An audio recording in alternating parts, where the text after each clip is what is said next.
Assalamualaikum warahmatullahi wabarakatuh. Hai semuanya, kembali lagi dengan saya Arlinda Kurnia, masih dalam materi yang sama, yaitu materi pertumbuhan dan perkembangan. Pada pertemuan kedua ini kita akan membahas faktor pengaruh pertumbuhan dan perkembangan. Sebelum kita membahas faktor pengaruh pertumbuhan dan perkembangan, saya akan bertanya pada kalian, apakah kalian suka bercocok tanam? Jika kalian suka, maka kalian harus menyimak apa saja sih faktor pengaruh pertumbuhan dan perkembangan.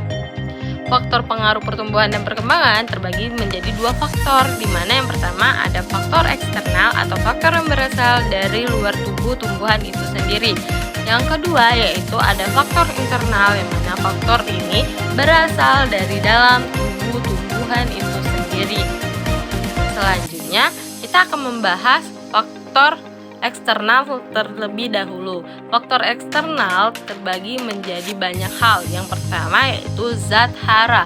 Zat hara sendiri merupakan sumber energi bagi tumbuh-tumbuhan, yang mana ada dua jenis, yaitu makro dan mikro. Makro sendiri merupakan zat yang dibutuhkan dalam jumlah yang banyak. Contohnya yaitu karbon, oksigen, hidrogen, nitrogen, dan lain sebagainya. Ada juga mikro, yang mana mikro merupakan zat yang dibutuhkan tanaman dalam jumlah sedikit. Contohnya besi, nikel, seng, tembaga, dan lain sebagainya. Ada juga kata defisiensi, di mana defisiensi diartikan dalam keadaan fisiologi tumbuhan yang kekurangan unsur makro ataupun mikro. Contohnya yaitu dapat kita lihat, yang pertama ada kekurangan zat besi, maka daun muda tumbuh berwarna kuning dan putih dengan urat hijau, dan daun yang sudah dewasa tetap normal.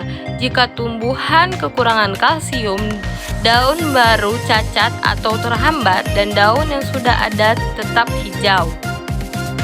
Dan yang lainnya dapat kalian lihat pada gambar yang sudah saya lihatkan ya. Kita lanjut.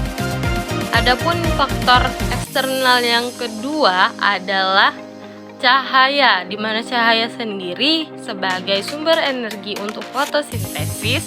Yang kedua dapat meningkatkan pembentukan kloroflas pada tumbuhan. Yang ketiga yaitu jika tanaman memperoleh sedikit cahaya, pertumbuhan dan lebih cepat namun abnormal atau bisa dikatakan lemah. Yang ketiga yaitu ada suhu. Semakin tinggi suhu, maka semakin tinggi juga transpirasi pada tumbuhan tersebut, maka pertumbuhan akan terhambat. Oleh karena itu, tumbuhan kehilangan banyak air saat melakukan proses transpirasi.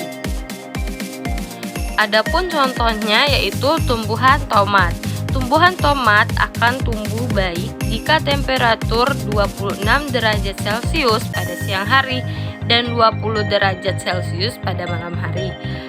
Sedangkan pembentukan buah terjadi jika suhu malam mencapai 15 derajat Celcius, dan buah pun tidak bisa terbentuk jika suhu malam dapat tercapai menjadi 25 derajat Celcius. Baik, kita lanjut. Yang keempat yaitu ada air.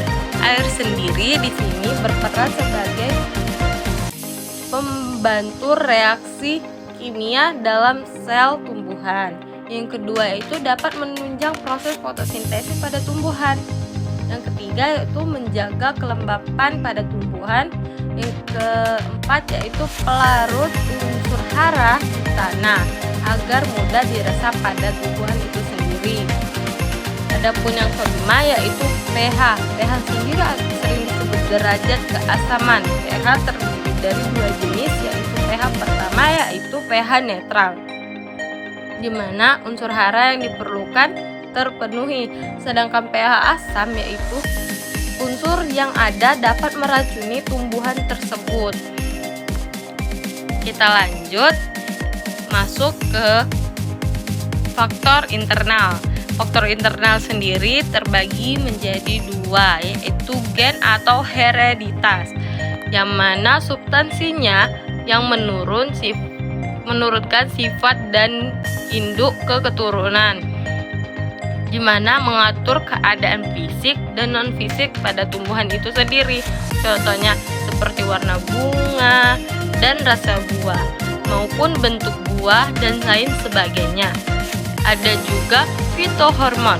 Fitohormon adalah zat yang mengendalikan fungsi pada tubuh tumbuhan itu sendiri.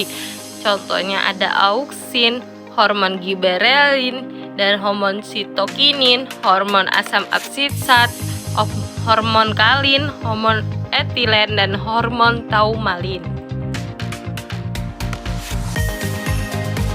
Baiklah, mungkin ini saja pertemuan kita pada kali ini. Semoga bermanfaat ya.